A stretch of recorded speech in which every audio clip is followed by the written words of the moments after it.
volunteer effort. She is a chief of staff at the Office of Economic Development normally.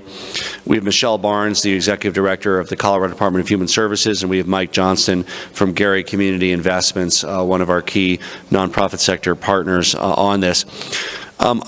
We just rolled out yesterday our new coronavirus COVID-19 webpage that's on our governor's site. It's covid19.colorado.gov. If you're having trouble accessing it, it's getting a lot of web traffic. We're scaling up its ability, but it does work most of the time if you're, try again in a few hours. This is our effort to get more accurate information dynamically updated. So again, we're going to be moving away from just, here's an update once a day, to just whenever we have information that we can make public, we want to make that public as quickly as possible, and that will be done on the covid19.colorado.gov site. It's really an important resource for the public, for the media, to get the latest information, the latest guidance. As soon as we have something that's presentable, it will go up there. And again, any issues associated with too much traffic will be resolved in the coming hours and days. As of this morning, we have 183 positive cases, 2 deaths, 20 hospitalizations, just under 2,000 completed tests. I want to praise our team for scaling up and making Colorado a national leader in testing. I'm also sad to announce our second fatality yesterday in Weld County, which also underscores the need to protect, in particularly our most vulnerable people in their 70s, 80s, 90s, those with underlying health conditions. To be clear, everybody's at risk, but there are significantly higher risk factors for people with underlying health conditions and older Coloradans. Yesterday, the Larimer County Department of Health announced a positive COVID-19 case in a resident of a long-term care facility. As you know, we've taken significant additional steps around nursing homes and long-term care facilities regarding limitations on visitation and monitoring of anybody who works in those facilities as well. And really what we want to do today is urge everyone to do our part. A lot of people are asking me, what can I do? Most people are healthy. Some are at home when they didn't plan to be. Some are going to work in a full or limited capacity. But everybody wants to do what we can. In addition to practicing social distancing, washing our hands, people are saying, what else can I do? I want to thank the thousands of Coloradans in that vein that have become part of the viral social media campaign, #DoingMyPart, CO, sharing their stories about how they're doing their part. It's really been heartwarming to see what so many Coloradans are doing to help show best practices around preventing the spread of this virus. And that kind of exercise is also important for our own mental health. Doing good deeds, engaging with people virtually when we can engage with them in person is really important. I know that there's families hurting. And it brings a sense of comfort that we're going through this together. We'll get through this together. We're doing the right thing together, and we will be back together. Coloradans are good-hearted people, and we have a lot of need to put that good heart to use in this crisis. So we're going to talk about 3 ways that Coloradans can help.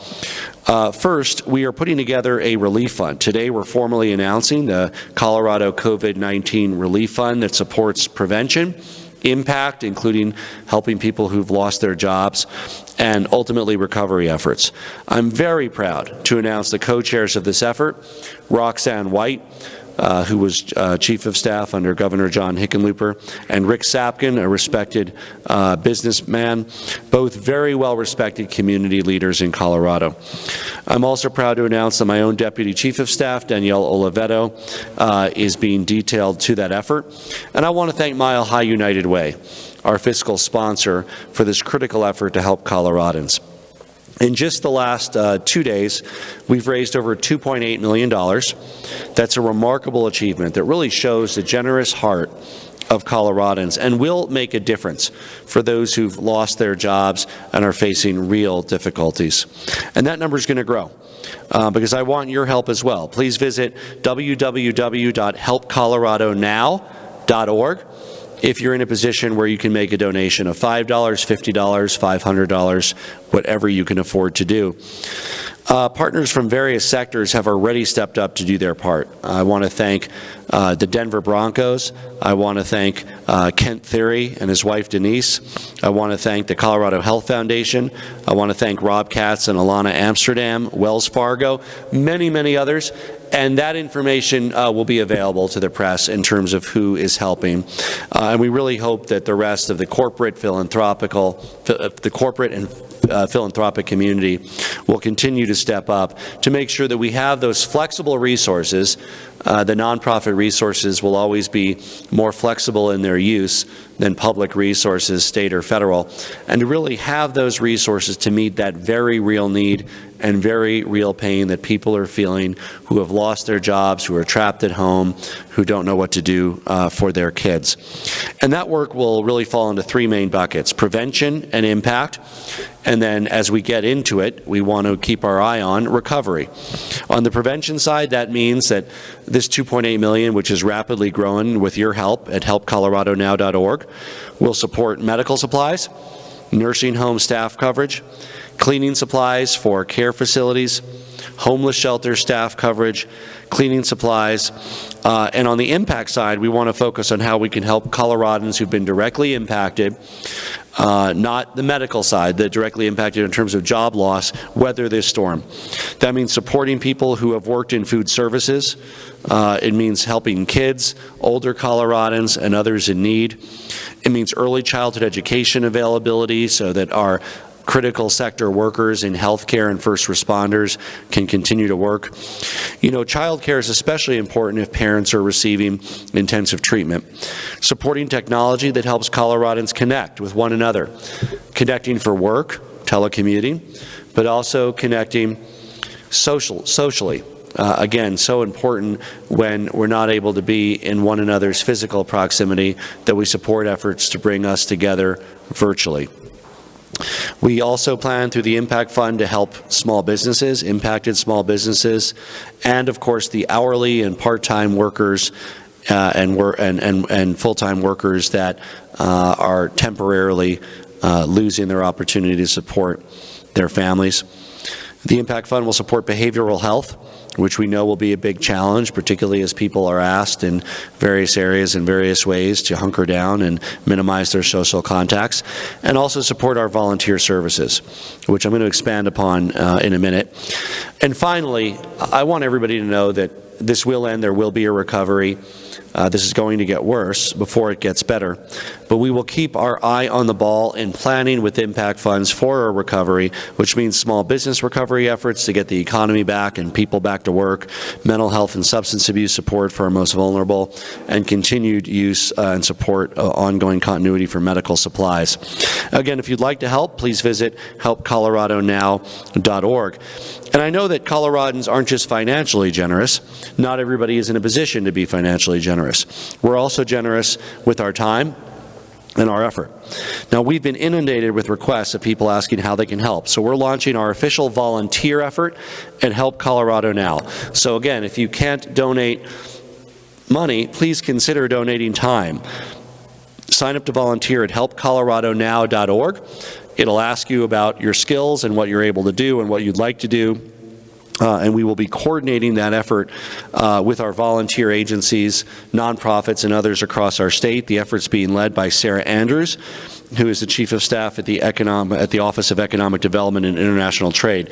We're particularly looking for volunteers to help at-risk individuals in a wide variety of areas of support. It could mean healthcare assistance. It could mean food delivery. It could mean mental health, wellness support, childcare services, so much more that we're going to need. So if you're able to help financially, please do. If you're able to help with your time and your effort, please sign up to do so as well at helpcoloradonow.org to make sure that we're all rising to this occasion. I want to challenge Coloradans to do our part, each and every one of us, to help us all get through this together. By working together, we can build a cohesive network that makes sure that no one falls through the cracks during this difficult time. So please visit helpcoloradonow.org.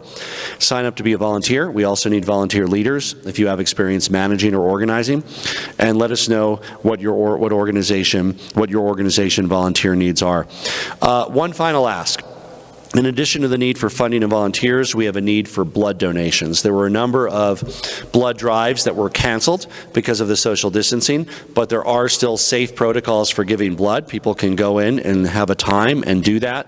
And blood banks have reported a sharp drop in donations at a time when we are likely to need more blood. Again, keep in mind what's happening in the medical system. Many of the COVID patients don't need blood, but we have everything that normally occurs as well. We have people with heart attacks, with appendicitis, with all the injuries and conditions that we normally need to treat. And so we can't experience a drop-off in our blood supply during this crisis. We also want to clear up any misinformation. Donating blood is safe. You shouldn't be at all concerned about giving blood during this time. And again, while it's not needed for the coronavirus treatment, it's needed for all the other medical issues that crop up that can't simply be crowded out because of coronavirus. People won't stop having their life threatened with other life-threatening conditions that need blood. So please visit vitalant.org,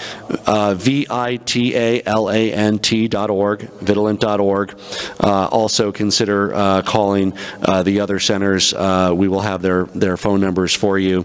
They're in the press release. There's centers in northern Colorado as well as elsewhere that are taking blood. But please, vitalant.org to find where you can give blood near you. So that's what we need: donations, volunteers, and blood. I hope that almost all of you have one of those three things. There are certain people who can't give blood if they have communicable diseases or they're ineligible. But if you can give blood, do. I know not everybody can give money, of course, but if you can give money, please help coloradonow.org. And if you have time and a skill, we need you. A few more updates to share with you. We know that this crisis is about to put an enormous strain on healthcare and emergency workers. We know that about 80,000 emergency workers have children under age 8. And without childcare, many of these workers simply won't be able to perform the jobs that are crucial to saving lives and containing the spread of the virus when they're most in need. So I've called together a group of early childhood providers, advocacy groups, school districts, and foundations to partner with the Colorado Department of Human Services to establish a system of emergency childcare for essential workers to make sure that lack of childcare is not holding back our healthcare workers and first responders and those that we need now more than ever before. Here's who qualifies: healthcare providers and staff. That means doctors and nurses, yes, but it also means all hospital support staff. We need the maintenance workers, the janitorial staff, everybody who's essential to maintaining our health system. We are scaling up the child care for you. It means public safety workers, firefighters, police, EMT, correctional officers. It means the staff that support our critically at-risk population, those who work in long-term care facilities, residential youth facilities, 24-hour residential care facilities, mental health facilities. So for the first 2 weeks of this program, child care will be provided to these workers on a sliding scale to make sure that people can afford it, to access this benefit so that we can retain our needed workforce. And we hope to continue to offer this benefit based on our ability to fundraise and access federal funds. Both of those are occurring. It is one of the goals of the Impact Fund. I want to thank Mike Johnston for really stepping up from Gary Community Foundation to help spearhead this effort on both the financial planning piece and the delivery piece. It's absolutely critical that at a time we need our first responders and healthcare workers and support staff the most, that people aren't forced to stay home simply because their kid doesn't have a place to go during the day. For more information, please visit covidchildcarecolorado.com. That's COVID, C-O-V-I-D, childcarecolorado.com. Again, thanks to Colorado Department of Human Services, Gary Community Investments, and so many others that are working hard to put this effort together successfully and immediately. Now, I know that yesterday's announcement, the closure of major gathering spaces, including food and beverage establishments, is already hitting small businesses, workers, our entire economy. So I want to talk about that for a moment. We're making unemployment insurance available to Coloradans who are dealing with the loss of wages due to that crisis. That's immediate. I know that the unemployment insurance system is experiencing a high load of claims, so again, that website, like that other website I mentioned, has been intermediate. People have gotten through, they have registered, but if you're experiencing trouble, I would encourage you to try it early in the morning or late at night when the load is lower. But we are working on scaling up that website so it can conduct more simultaneous transactions. And we expect claims to increase as the virus takes a larger toll on our economy, not just in Colorado, in America, and of course, globally. We have a patch on the website to deal with the high volume. We're shifting more of our workforce to this call center to also assist in that area. Again, be patient. You're not losing eligibility just because you can't get through to that website or call center at that moment right now. Try again, particularly during the lower traffic hours. We also sent a letter to the Small Business Administration asking for relief for our small businesses here in Colorado. We're specifically asking, along with our congressional delegation, for the SBA economic injury disaster loans in a number of impacted areas, and we're continuing to press our federal delegation and the Trump administration to do everything they can to make businesses whole here in Colorado. We'll be announcing in the coming days additional steps around supporting workers and small businesses and economic relief, and I also call upon our federal delegation to act immediately to pass relief measures. I strongly support efforts to put $1,000 a month or $2,000 or more in the hands of Coloradans, as well as beefing up some of our social safety network programs that support those most at risk. I think this is the time to act quickly at the federal level, and I strongly encourage Congress to act. The federal government is able to borrow money at a historic low interest rate, roughly 1% last time I checked on the 10-year T-bill rate. It's the opportunity to deploy that money immediately to prevent an economic crisis for those who have lost their jobs in the food service industry, and for all those who are suffering in this time. Injecting cash into the economy, getting it directly to people quickly, can make a major difference in the economic recovery and trajectory of this, separate from the public health ramifications, which we all care deeply about and of course are focused on every day here in the state of Colorado. I want to conclude today by thanking everyone who's taking this seriously, and more importantly, again, for taking this information in stride, with urgency, with importance, but not with undue anxiety or trepidation. We've been tracking this for weeks and months. We've been following the recommendations of our public health experts. We've been learning from the experience of other countries. But consider this hasn't even been 2 weeks since we've got our first case here in Colorado, and look how quickly and drastically things have changed. Things that we took for granted just 2 weeks ago can no longer be taken for granted here in our state. We will get through this.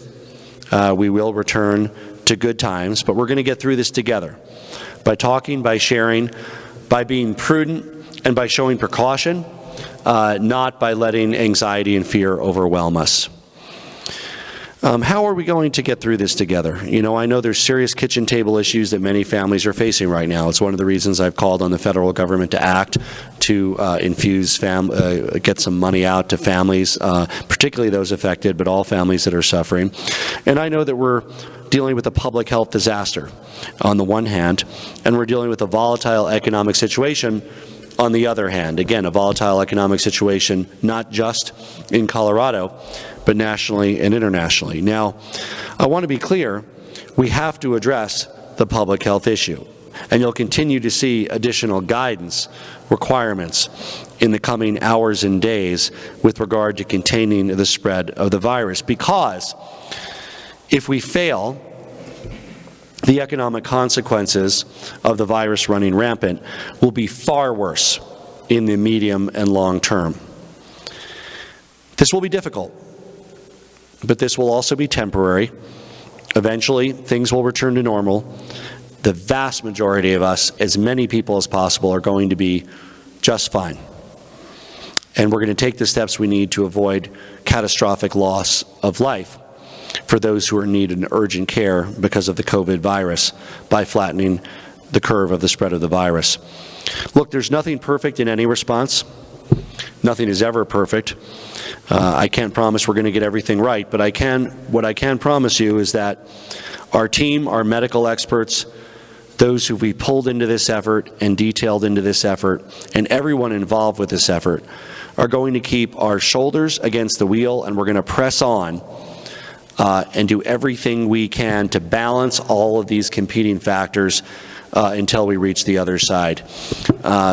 We are addressing the public health issue and getting, again, ahead of this curve by taking the actions we took around restaurants and gatherings and other precautions in the next few days. I know that there's a social political piece as well, meaning how long and what can people endure. And yes, an economic piece. An economic piece now for families who need to put food on the table, and an economic piece in terms of what we need to prepare for a robust recovery, and we'll have more details on that in the coming days as well. Most of all, I know that we will make it through this together. Thank you, and I'd be happy to take some questions.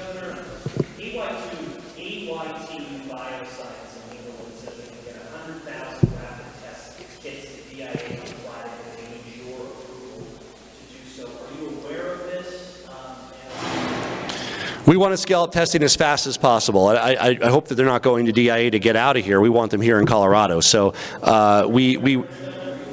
if you would connect us, Joe, we would be happy to take 100,000 test kits and deploy those as quickly as possible.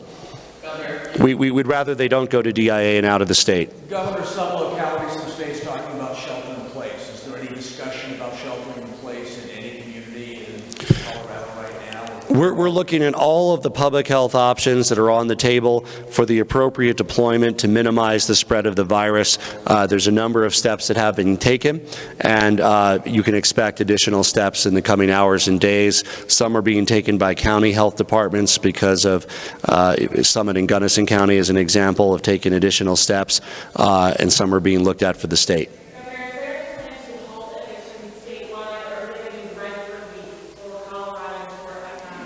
Yeah, we're looking at every option to make sure that Coloradans don't lose their home or their housing or have additional instability during this crisis. It's absolutely critical. I think that again, landlords know what's going on too here. They generally want to keep good tenants, and they generally know that if their tenants are out of work for a month or two, they need to work with them if they want to be able to keep them there. But yes, we're working on ways to do that, and making sure that during this period of time that eviction orders are not processed the way they normally are.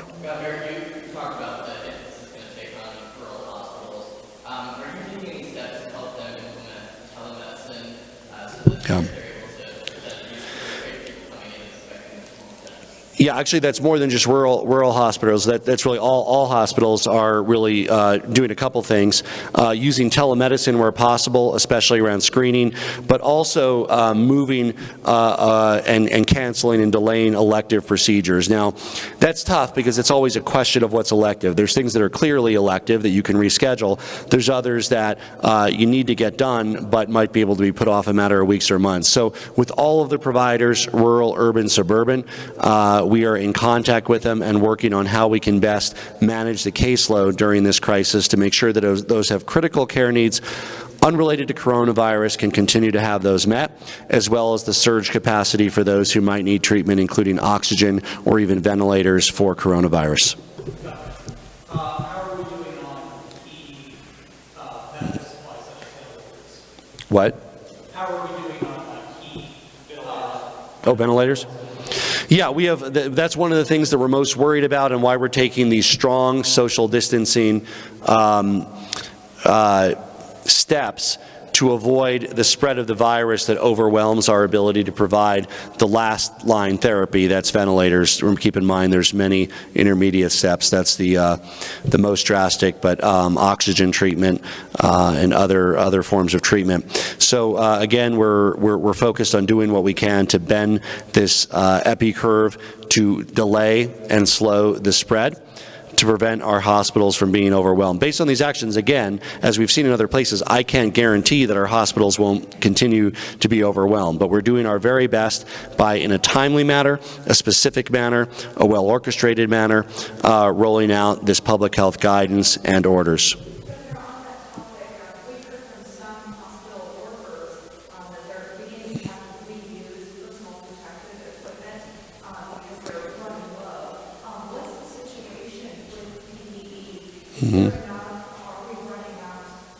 So we are doing everything we can to acquire more PPE. It was the topic of my conversation with the Vice President yesterday, at a staff level yesterday. Really at every level, we are engaged in that conversation. We're looking at where else PPE resides in the state. And yes, many providers are looking at protocols for reuse or continued use, including sanitary ways of ensuring that the virus isn't spread. Governor, you talked about we're nearing the 2-week mark since we had the first case in Colorado. You talked about the numbers, 183 reported cases, 20 in hospitals, 2 deaths. What's your perspective on those numbers? What are you hearing from healthcare professionals? Is that what we expect? Is it less or more than what we expected? What's your perspective on the numbers? Well, the numbers today are not overwhelming our healthcare system. As I mentioned at a previous press conference, so the problem is we're chasing a ghost. We're chasing where the virus was 7 to 10 days before. It's about 7 to 10 days from exposure to hospitalization, sometimes even longer. So what we're worried about, who was exposed to the virus 3 days ago, 4 days ago, especially before some of our additional social distancing measures went in, and we will be expecting additional caseload at the hospitals in the next few days. I want to keep the focus also on what people can do, because people should get all this information, and they will, and we're being as transparent as possible, and you can check out our regular COVID site. But if you want to help, please visit helpcoloradonow.org, because most of us are healthy.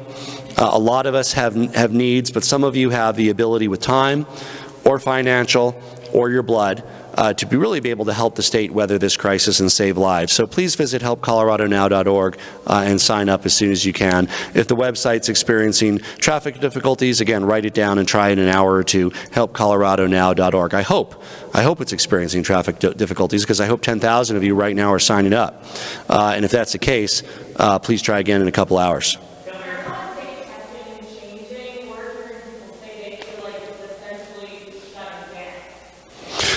We are expanding testing rapidly as we can. We have pulled private sector expertise. We just inserted Matt Blumberg into our command structure, who will be coordinating the testing scaling effort. His deputies are Casey Wolf, who normally works in the governor's office, and Kyle Brown, who normally works at the Division of Insurance. Because of the lack of supplies, there's really 3 pieces to testing that need to gear up. One is supplies, and that means testing supplies, but also PPE. The second is personnel, which we have deployed the National Guard around the logistics for testing. The 50 nurses that the state have hired have already hit the state and are engaged with that. And the final is the processing, which I also, again, have very good news on. It's gearing up quickly. The pilot project through Roche is coming online with UC Health. There's additional testing labs in the state that will be up and going in the days ahead. Remember, one of those limiting factors on the processing has been, the majority of the processing, vast majority, has been LabCorp and Quest, which have 3 to 5 day turnaround, and actually, in actuality, it's often more like 4 or 5, even 6 day turnaround, because we're not the only place that are sending them tests. So we're very excited that some of our providers, UC Health, Children's, Kaiser, the ones I know of, that will have that ability for test processing in the state. In the coming days, I'd like to say, I guess worst case is weeks, but I know that's all coming online very likely in the coming days or week, with many of those private test processing facilities here in Colorado, which is absolutely critical. Big difference between 24-hour diagnosis and 5-day diagnosis. And it's not just around the health. I mean, the patients are being treated, right? I mean, it's not so much around the health, but it's around conserving PPE, right? If the patient doesn't have it, you no longer need to take all those same precautions, and there can be protocols that don't waste medical supplies. So we want those and also in terms of tracking the contagion and limiting the contagion, that 24-hour turnaround is so very important. So all these things are very important, and that's why we are focused on scaling that. Governor, why you ordered all restaurants and bars closed? Why not order every school district in the state closed? The CDA has called it. So all of the school districts where there have been any incidents of the virus are closed. We have issued guidance around closure. If the virus were to appear in any of the school districts that remain open, they would need to close. And of course, we're continuing to look at the additional statewide social distancing measures. We want to set expectations, again, with the schools. There will be additional actions in that area. And while it's possible that school might return this year, it's increasingly unlikely. And that's why districts are turning to online and virtual education. There'll be additional work out of the Colorado Department of Education and us and guidance in this area. But we want to make sure that just because in-person learning is suspended in most, if not all, of the state, that doesn't mean that learning is suspended. We still have those teachers, we still have great staff, we still have the kids who need to learn, and we want to make sure they don't sacrifice a quarter of a year, a third of a year of academic achievement, and that they're all ready for advancement to the next grade level academically. Oh, I have one more thing on education, sorry. We did suspend, and for those of you who follow education, you know that I'm very supportive of accountability, of the information that comes in from testing around where learning gaps are, what successful strategies are to reduce the achievement gaps. We are suspending all of those testing and accountability measures. There's, again, in a crisis, in an emergency, we can go without that for a year. While, again, that sets back our overall accountability work around improving the schools that need the help the most, taking a year off from that clock is a small price to pay in the scheme of things for the work that needs to be done around social distancing and saving lives. Yes, continue. Say that again? Clearly, this reality that we're in is a matter of months, maybe a year plus for the week, but curious based on the information you got at this point, what's your best guess as to how long this reality? So again, we're hoping that folks step up at helpcoloradonow.org. Blood, time, money, whatever you got, we need it. The more we come together, the more we help. This is clearly going to have a long economic tail. I think to reduce that, we need federal action immediately, getting money to people, whether it's $1,000 a month or $2,000 or some proposals that are more, whether it's help that's specific to those in food services. I'm for all of those things. We're going to be amping up our own state work on relief over the next few days as well. But any large package would need to come federally. We strongly support that. From the public health perspective, the data is still being gathered. Our state epidemiologist and our medical team are giving me updates every day, every other day. The picture is changing, but it encompasses all of those trajectories that you've likely read about, from best case to worst case. We're doing what we can with the aggressive social distancing, the additional public health work today, last week, next week, that's going to do our best to reduce the trajectory of the virus contagion in Colorado, save lives, and limit the economic damage. Governor, CDPHE yesterday said they don't have a count on the number of ventilators that are in the state. We don't have what? Count on the number of ventilators that are in the state. Colorado Hospital Association says it also does not know how many ventilators are in the state that are working on that right now. Are you concerned about the fact that we don't know how prepared we are or not for this surge of patients and what can be done in this community if we don't have? Yeah, well, there was no central registry of ventilators. So, I mean, we certainly have a sense, and as we find things out, we're happy to share them. The major providers know what they have. I think what there's no overall inventory of is some of the regional and critical care hospitals that they literally have to be asked, and they would need to inform us what they have. There's not like a central registry, but I think that there should be able to be at least fairly accurate estimates of the number of ventilators that are presented to the press, if not today, then tomorrow, and those should be very accurate. Again, they could be off by a few, but I think there'll be a high level of confidence that those estimates will be close to the mark. With hospitals saying that they need more tests in, or are you considering moving tests from some of the areas like the mountains Well, there's three components that go into testing, and again, I'd like people to sign up to help at helpcoloradonow.org. Helpcoloradonow.org will help with blood, if you're eligible, with money, if you have it, with time and skills, if you have it. Please help with all those things. There is important diagnostic work being done in the high country. We have a much higher rate of positives in some of the counties that have been the epicenter of the viral outbreak in Colorado. There's been additional social distancing measures taken in Summit and Gunnison. Those are being looked at for other hotspots that are affected, and we're doing our best with the limited healthcare capacity that those areas have. We're trying to aggressively engage in social distancing in those areas to prevent further contagion. Governor, looking for greater details on my shelter-in-place question. Do you anticipate any community in Colorado calling for shelter-in-place in the next 48 to 72 hours? If so, hit the community. Can I tag you on that for a second? The mayors have the authority right now to issue a shelter-in-place on them. So I would probably need to call my legal counsel for that. Keep in mind that Denver is a city and county, not a traditional mayor. County health offices have that ability. I don't know whether a statutory township mayor does offhand. I would just say that all of the additional social distancing measures that are applicable are being looked at, balanced with, again, how long can people endure them, sustain them, what is the effect on the economy. If there does have to be, for some short period of time, a shelter in place, what's the highest leverage time to do that, to limit the spread? Because we know that you can't shut down everything forever.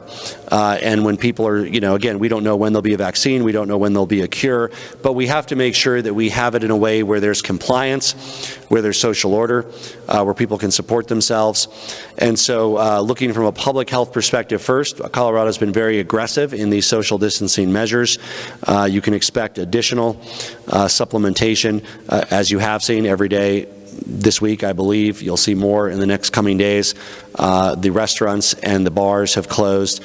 Additional effort is being done both regionally in the areas that are hotspots, as well as statewide, around really reducing the spread of this virus to the extent that we can by limiting social distancing. But I want to be clear, that responsibility is on people at the end of the day. There's not really ability to police if you're stupid and you have 30 or 40 or 80 people at your home. I mean, maybe the neighbors will complain and maybe the police will come out, but please don't be stupid. Engage in social distancing. The new guidance is no more than 10 and up. The state, your local law enforcement, is not going to be everywhere and anywhere. It's not something you're trying to get away with. What you're doing is you're jeopardizing the lives of your friends and their families and their relatives. So be smart here. Again, socialize, but socialize virtually on FaceTime. Call your friends, conference calls, use the online applications that allow for groups of people to talk. Don't be dumb here and think you're getting away with something just because the cops aren't able to shut you down. You're actually being really dumb if that's what you're doing, because you're jeopardizing the lives of everybody who's attending that event, your very friends that you care about. So be thoughtful about this social distancing. I know that many faith congregations are. Their ministries are converting to online and digital and telephonic. I had a call with faith leaders the other day, and it is particularly challenging because often in these crises after 9/11, if there's fires or floods, it's the very times when people want to come together in our communities of worship and fellowship. But by the nature of this crisis, we can't have that physical proximity. That doesn't mean that we can't have virtual proximity and we can't be closer to one another, but it's going to have to be online and telephonic, calling your friends, engaging in conference calls, asking your place of worship about what accommodations are being made, and they're being very responsible about how they're conducting this. So please visit helpcoloradonow.org. We'll take one more question before we finish.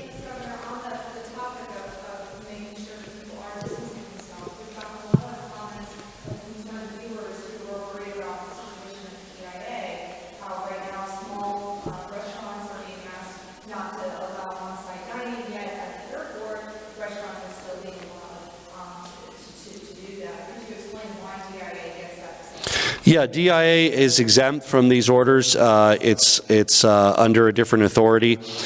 We would have the same concern with DIA that we would have with anywhere. The concern is the social distancing, right? If you're 6 to 8 feet from somebody, you are safe from everything we know from the medical side about the viral transmission.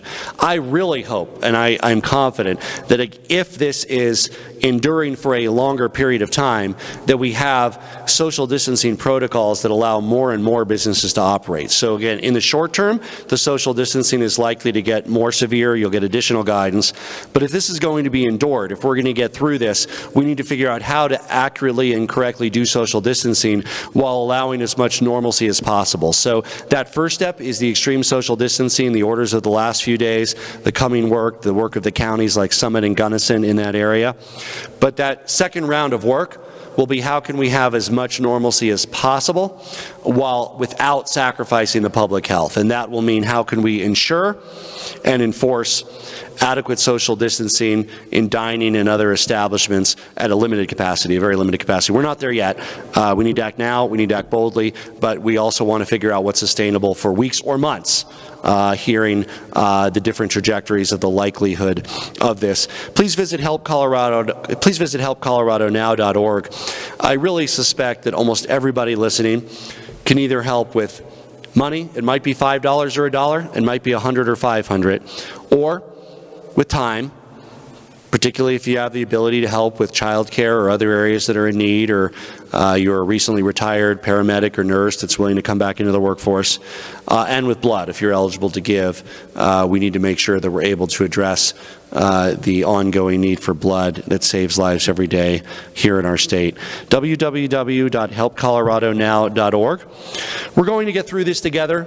The days ahead are not easy, but there will be a light at the end of the tunnel. There will be a recovery on the health side and the economic side.